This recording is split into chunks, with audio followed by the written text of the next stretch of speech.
Good morning students. MSc botany third के paper 12th को हम पढ़ रहे थे। ये हमारा 4th लेक्चर है। अभी तक हम जेनेटिक स्ट्रक्चर डिस्कस कर चुके हैं। सिस्ट हम डिस्कस कर चुके हैं। Fine structure analysis of eukaryotic introns and their significance हम थोड़ा बहुत डिस्कस कर चुके हैं। आज हम इसको डिटेल में डिस्कस करेंगे और आरएनए स्प्लाइसिंग भी हम डिटेल में डिस्कस कर चुके हैं। तो कुछ जो पोर्शन सिग्निफिकेंस ऑफ इंट्रॉन्स का रह गया था वो हम आज के लेक्चर में कंप्लीट करेंगे। Fine structure analysis of eukaryotic introns and their significance. Significance मतलब यूकैरियोटिक इंट्रॉन्स कैसे दिखते हैं और उनका क्या महत्व है, कैसे दिखते हैं, कितने प्रकार के होते हैं, ये हम अपने लास्ट लेक्चर में एक बार डिस्कस कर चुके हैं। आज भी हम थोड़ा बहुत डिस्कस करेंगे। हम जानते हैं कि इंट्रॉन्स 3 प्रकार के होते हैं, ग्रुप 1 इंट्रॉन, ग्रुप 2 इंट्रॉन तथा न्यूक्लियर इंट्रॉन, और इनको ही हम आज थोड़ा और डिस्कस करेंगे। लेकिन इम्पॉर्टेंट चीज़ है कि यूकैरियोट्स में इंट्रॉन की आवश्यकता क्या हो गई। हम जानते हैं कि प्रोकैरियोटिक जीन में इंट्रॉन्स नहीं होते, लेकिन यूकैरियोटिक जीन में इंट्रॉन्स होते हैं।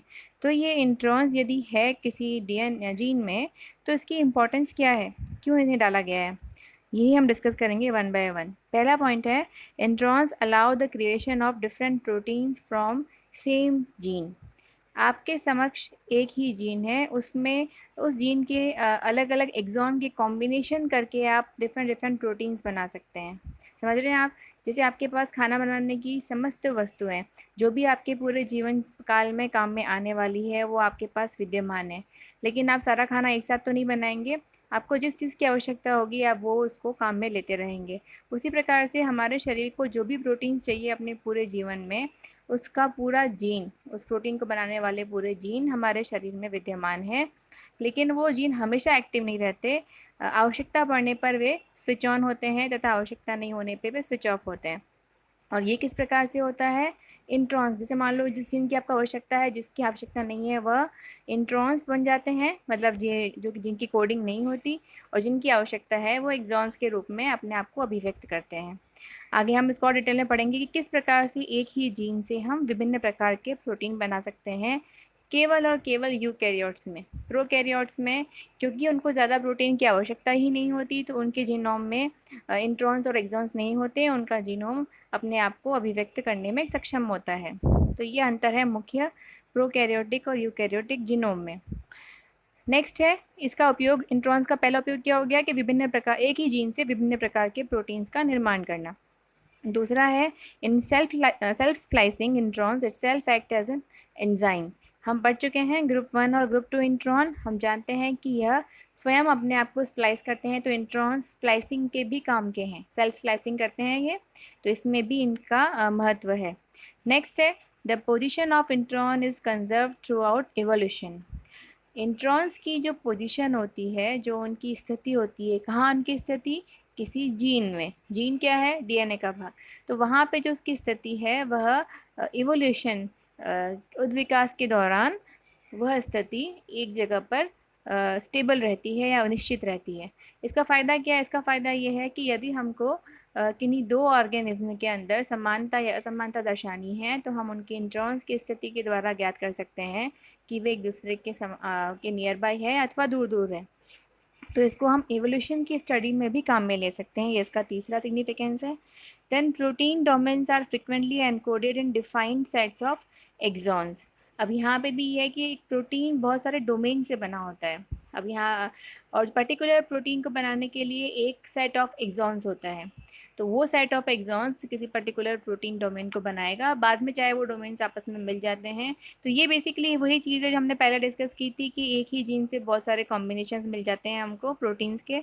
उसी प्रकार से एक्सॉन के कॉम्बिनेशंस के द्वारा हम बहुत सारे प्रोटीन्स बना सकते हैं। Protein diversity seems to have been mainly originated by domain shuffling. अब आगे मैं बताऊंगी आपको कि डोमेन शफलिंग क्या होती है। which could have been produced by non-homologous recombination mechanism facilitated by presence of introns। ये क्या चीज़ है? इसमें बस इतना बताया गया है कि एक कोई प्रोटीन बन रहा है, उस प्रोटीन में कुछ टाइम बाद में उस सेम प्रोटीन में कुछ परिवर्तन आ जाते हैं। अब ये परिवर्तन, या अपन बोलते हैं ना कि कोई भी चीज़ हमेशा सेम नहीं रहती, उसमें हमेशा कुछ ना कुछ परिवर्तन आ जाते हैं।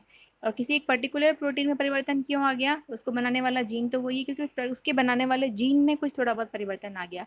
और वो परिवर्तन कैसे आ गया, होमोलोगस रिकम्बिनेशन हम पढ़ेंगे।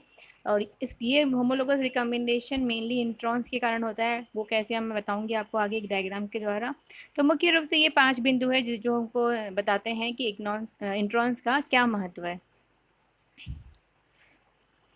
अब ये जो पॉइंट्स हमने पढ़े थे उसको हम इस डायग्राम द्वारा आसानी से समझ सकते हैं। अब आप देखिए, पहली बात, जो हम ब्लू, ग्रीन, येलो और रेड कलर के बॉक्स टाइप स्ट्रक्चर दिख रहे हैं, ये है एक्सॉन्स। और बीच में आपको जो ब्लैक कलर की रेखाएं नज़र आ रही है वो है इंट्रॉन्स। जो डार्क ब्लैक कलर की है वो इंट्रॉन्स है। और इसके ऊपर जो आपको एक लाइट कलर का दिख रहा है ये है कि किस प्रकार से किस प्रकार से ये जीन्स आपस में जुड़ेंगे, ये एक्सॉन्स आपस में जुड़ेंगे। तो पहली चीज़ ये है कि एक नॉर्मल कॉन्स्टिट्यूटिव स्लाइसिंग, मतलब एक नॉर्मल स्लाइसिंग जिसमें इंट्रॉन सब रिमूव हो जाएंगे। तो जैसे ही इन सब जो एक्सॉन्स के बीच वाले इंट्रॉन्स रिमूव होंगे तो पहला कॉम्बिनेशन क्या मिलेगा, जिसमें ये चारों एक्सॉन्स आपस में जुड़ गए। तो ये तो सामान्यतः मिलता है, इससे एक प्रोटीन का निर्माण होगा। अब हमको इन 4 एक्सॉन से ही कुछ अलग अलग टाइप के प्रोटीन्स बनाने हैं। तो हम क्या कर सकते हैं, हम तो क्या नहीं करेंगे, लेकिन हाँ ये पॉसिबल है नेचर में। वो इस प्रकार से है कि यहाँ पे है एक्सॉन स्किपिंग। यहाँ पे बीच वाले 2 इंट्रॉन, जब यहाँ से इंट्रॉन रिमूव, स्प्लाइसिंग का मतलब आपको बताया था मैंने आपको कि सबसे पहले वहाँ पे इंट्रॉन रिमूव होता है और फिर एक्सॉन जुड़ते हैं।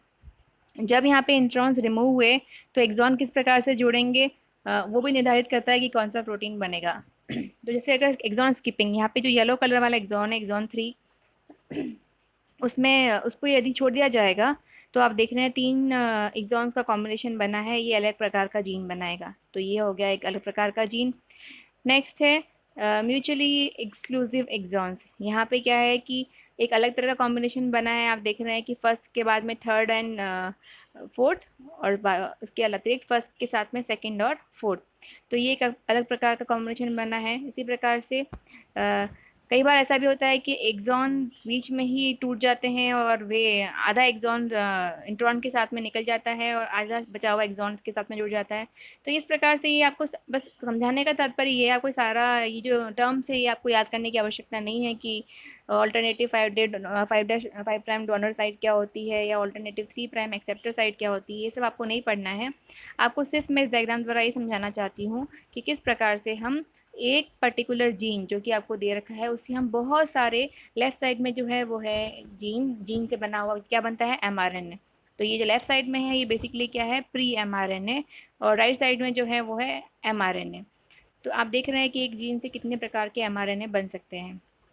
तो ये हो गया कि इंट्रॉन्स हमारे लिए कितना इंपॉर्टेंट है। ये है एक्सॉन शफलिंग। नेक्स्ट हम पढ़ चुके हैं ऑलरेडी, हम ज़्यादा डिटेल में नहीं पढ़ेंगे। Types of introns, group 1 intron, group 2 introns and nuclear introns. Group 1 और ग्रुप 2 इंट्रॉन सेल्फ स्प्लाइसिंग करते हैं, जबकि न्यूक्लियर इंट्रॉन में स्प्लाइसियोसोम मीडिएटेड स्प्लाइसिंग होती है। ये हम लास्ट लेक्चर में डिटेल में डिस्कस कर चुके हैं। आगे ये टेबल भी हम डिस्कस कर चुके हैं। ये टेबल हमको बताएगी कि ग्रुप 1, ग्रुप 2 और न्यूक्लियर इंट्रॉन्स में क्या अंतर होता है। वापस हम एक बार थोड़ा बहुत रिपीट कर लेते हैं। सबसे मेन अंतर होता है कि पहली बात तो ये है कि ग्रुप 2 इंट्रॉन और न्यूक्लियर इंट्रॉन लगभग एक समान होते हैं, उसमें बहुत सारी समानता होते हैं। अंतर केवल इतना होता है कि उसमें ग्रुप 2 इंट्रॉन में सेल्फ स्प्लाइसिंग पाई जाती है, जबकि न्यूक्लियर इंट्रॉन में स्प्लाइसियोसोम मीडिएटेड स्प्लाइसिंग पाई जाती है। बाकी इन दोनों में ज़्यादा अंतर नहीं है। क्यों? क्योंकि आप देखिए कंसेंसस सीक्वेंस समान है, GTAG। लेकिन ग्रुप 1 और 2 इंट्रॉन में भी कुछ समानता है, जैसे दोनों में सेल्फ स्लाइसिंग पाई जाती है। इसमें एक सेकेंडरी स्ट्रक्चर ऑफ इंट्रॉन पाया जाता है जो कि न्यूक्लियर इंट्रॉन्स में नहीं पाया जाता। तो इस प्रकार से आप इन दोनों में समानता असमानता देखते हुए आप अंतर निकाल सकते हैं और साथ में इसको समझ भी सकते हैं। ये हम लास्ट लेक्चर में डिटेल में डिस्कस कर चुके हैं, इसलिए हम पॉइंट वाइज नहीं जाएंगे। आप इस टेबल को ध्यानपूर्वक समझिए। तो आज इस प्रकार से हमने एक शॉर्ट में पुनः significance of introns and types of introns पढ़ा। अब नेक्स्ट लेक्चर से हम स्टार्ट करने वाले हैं regulation of gene expression in prokaryotes. धन्यवाद।